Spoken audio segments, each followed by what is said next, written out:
My best friend of 20 years admitted she's been dating my abusive ex, the man I fought so hard to escape, and now she's insisting he's changed and wants me to forgive him. I've tried to write this out for days now, but I keep getting too upset to concentrate, so this might be a bit jumpy. I don't have family in the sense many understand family to be. So I've been pretty much a loner with one exception, my best friend Tammy. We met in middle school and just became joined at the hip. Things changed a bit in college.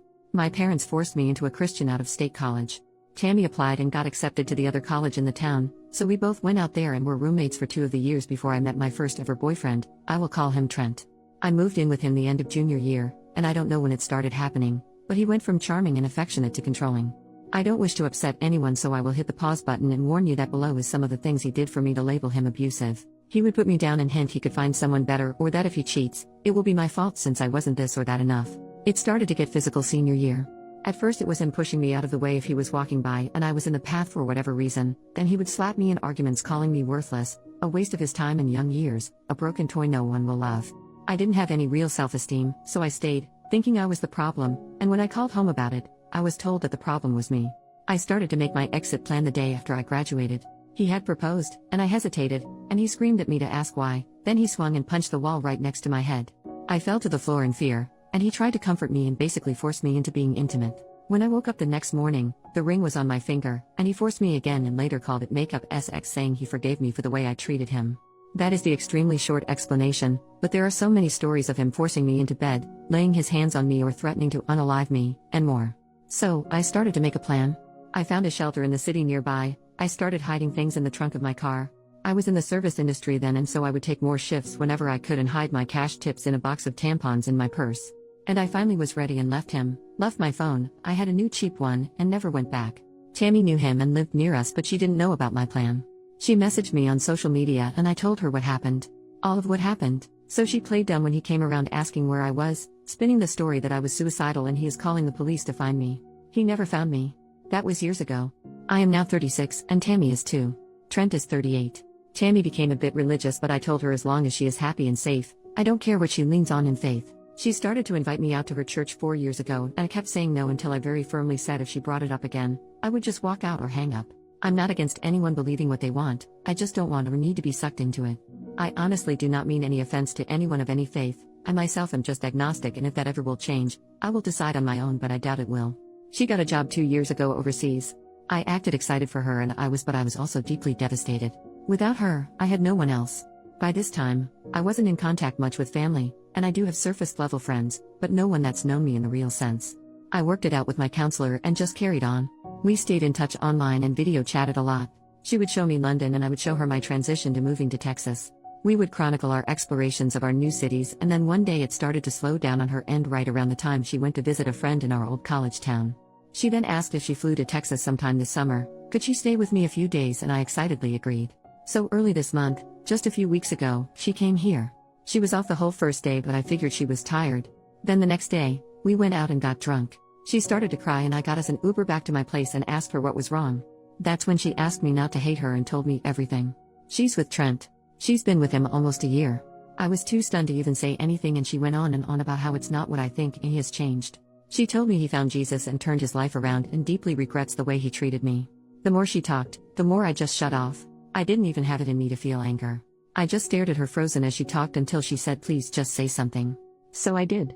I told her to get the FCK out. She started to explain it all again. She hated him forever, but they kept running into each other. He goes to church and showed he has changed blah blah blah.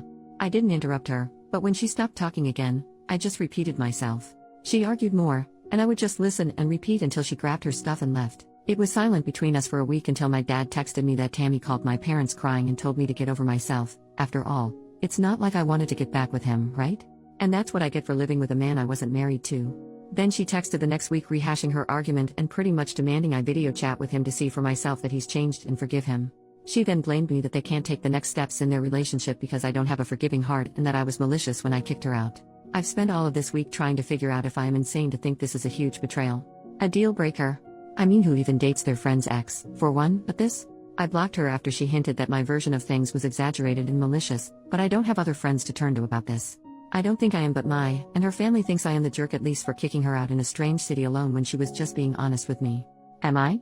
Update 2 months later, posted 2 hours ago. Sorry to everyone who reached out and I haven't responded. I honestly haven't been using the app as I had to change phones swiftly at one point and forgot the password when trying to log on my new device. It took Trent 2 weeks. I had a full-time job but also a part-time service industry job as a bartender. He showed up at the bar. It's a small bar and one of the regulars, Daisy, is one of the folks I did confide in about Trent and Tammy. When Trent walked in, I happened to be chatting with Daisy and she saw my reaction. She asked what was wrong and I told her that it was Trent. She wasted no time and went to get my manager. Trent sat at the end of the bar and I took my time checking in on my other bar guests until my manager Heather came out with the other 2 bartenders. Trent had already begun knocking on the bar asking for service loudly and I had been ignoring him. He got kicked out quickly and told that we can and do refuse service to him. I got text from a new number saying it was Tammy and begging for me to answer. She called 4 times and I didn't answer. She left voicemails with Trent and one without all telling me that I was concerning them with my hatefulness, how I am alone in the world and that's not safe, who would I turn to if someone broke into my home at night. Things of that nature and religious crap sprinkled in. I was still on the clock and Daisy suggested I stay at her parents'. I know her mom who sometimes comes with her to the bar. At that point I was shaken enough to take them up on it. Daisy's mom, Rose, has been sweet enough to let me stay rent-free for as long as I needed but I eventually moved in with one of the servers at the bar. She helped me look for legal representation and I filed for a restraining order using screenshots I had emailed myself prior, old voicemails, and though we could not prove harassment on Tammy's end, Trent had said enough in the voicemails and messages he had sent that it qualified for a temporary restraining order. I am safe for now and the hearing is in January. No one knows where I live currently and I've shut down all social media. I've been no contact with my family as they've been pushing me to give my address so they can send Christmas gifts, but when I gave them a P.O. box Daisy is allowing me to use, they got angry it wasn't an address, and that was suspicious enough for me not to trust them. It's strange but I am slowly making friendships. And seeing a counselor helps with the stress. Trent is pretty much blacklisted from the square of bars where my bar is. Word gets around. I've not walked alone a single shift since. And that's my update. Not perfect, but I remembered my password when I was checking my email for any additional stuff to send to my lawyer, and wanted to let every person concerned about me know that I am okay. When this is resolved I will try to update with more detail.